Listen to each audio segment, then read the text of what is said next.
Hi, I'm Jeff Payne and I'm part of the communications team here at BehaviourWorks Australia.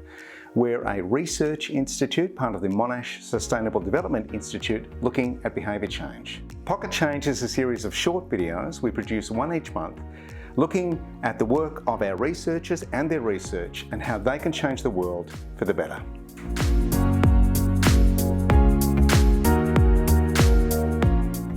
Jeff Payne here again, talking to Sarah Kneebone this time. Tell us about spillover. What does that mean? So the spillover effect is the idea that participating in one behaviour increases the chances that you will adopt another additional behaviour.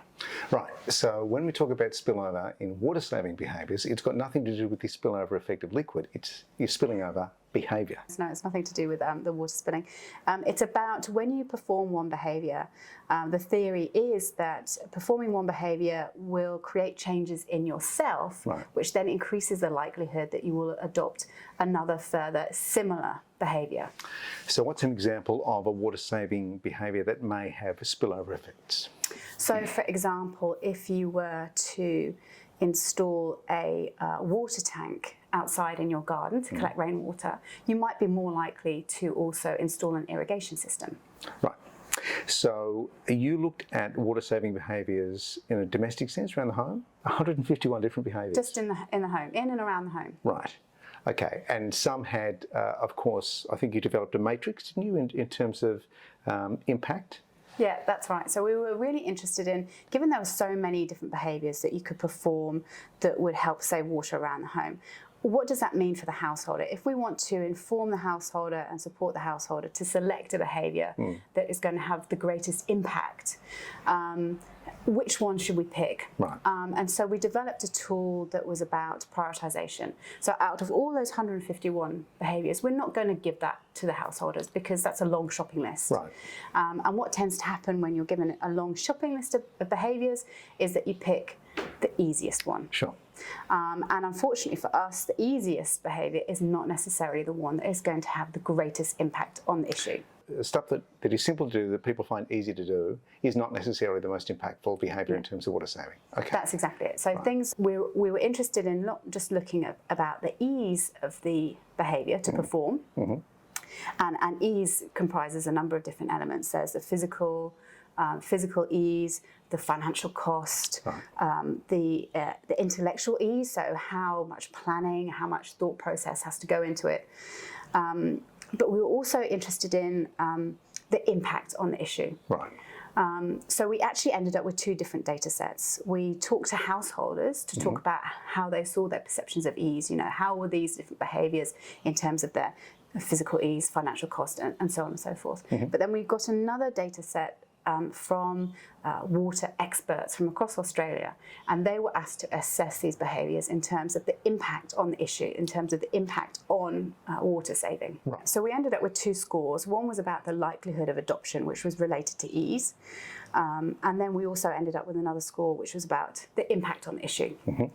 And having those two scores means that you could plot every single behaviour on a graph. Right. And then you can overlay the graph with a framework, which then gives you some idea about which of those behaviours might be most appropriate for you to select, which of those behaviours are going to be a priority. So in terms of spillover, what's really interesting is that the theory suggests that creating those changes within yourself from performing behaviour. So it's about, for example, learning. Right. So if you do one behaviour, that gives you some knowledge or some skills, which means that you're more able to do another behaviour. Right. There's also self-efficacy. This is related to learning, but this is about your own belief that you can perform the behaviour. Right. There's also a sort of our internal desire for consistency, this feeling that's known as dissonance.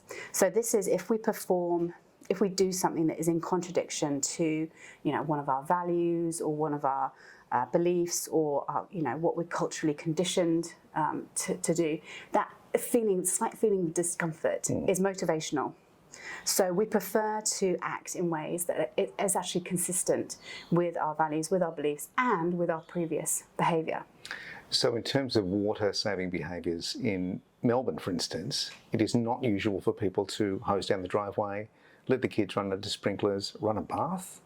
that is seen as a social taboo now because of the value of water since the millennial drought. So in performing one water-saving behaviour, like turning off your tap when you're brushing your teeth, the spillover theory would suggest that you're then also more likely to do another water-saving behaviour, such as collecting water in the shower. One of the things that my research was interested in looking at was, what did we mean by similar? Because spillover relies on this idea that if you're performing one behaviour, you're more likely to engage in a second behaviour that is similar. Well, what is similar? What do we mean by similar? Which behaviours are seen as similar? And what criteria do we use to determine similarity? Right. So if we turn off the tap in the bathroom when we're brushing our teeth, do we also turn off the tap outside when we're watering the plants? Like, those are essentially the same behaviour, but they're occurring in two completely different contexts. So what does that mean? Are they seen as similar or not? So my work, we assessed those different behaviours, that list of different behaviours, in terms of how they were seen as similar by householders. So we had people do a sorting exercise where they put behaviours that they saw as similar in groups together. And then I coded that and created another graph which showed how similar these different behaviours were to each other. And I could cluster them. So particular behaviours were seen as similar, and they occurred in clusters. The second question was, why they seem as similar? What is it about the characteristics of those behaviours that made people cluster them?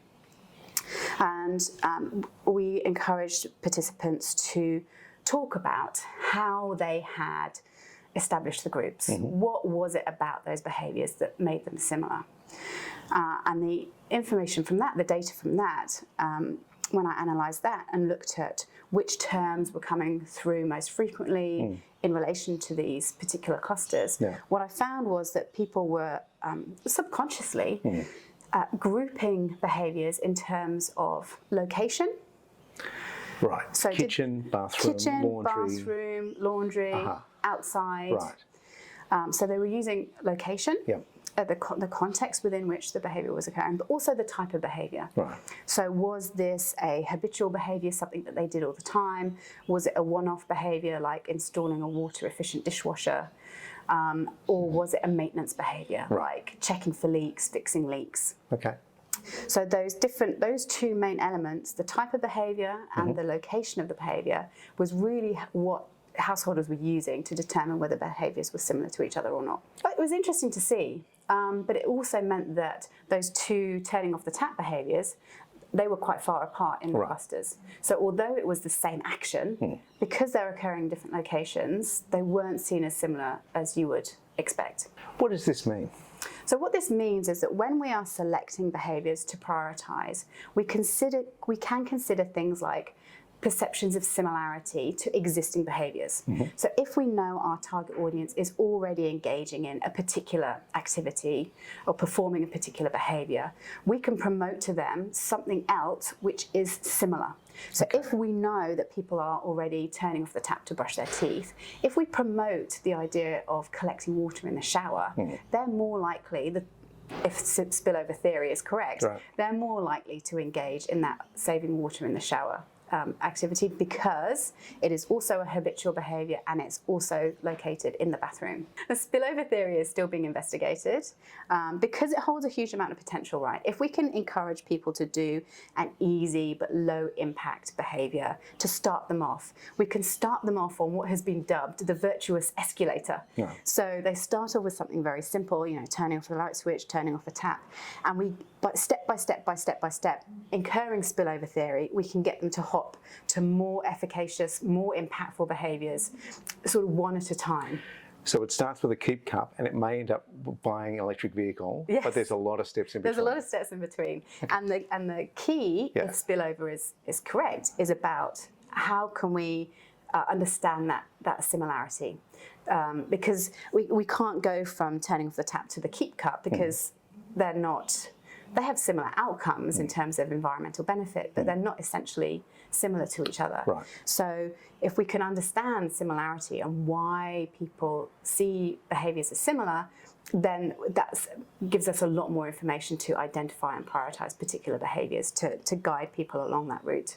I think it's well worth considering those different perceptions. Right. So the perceptions of your target audience, how they view the behaviour, looking at the different characteristics of the behaviour, and considering where the behaviour might lie in terms of a process through which consecutive behaviours could then be promoted.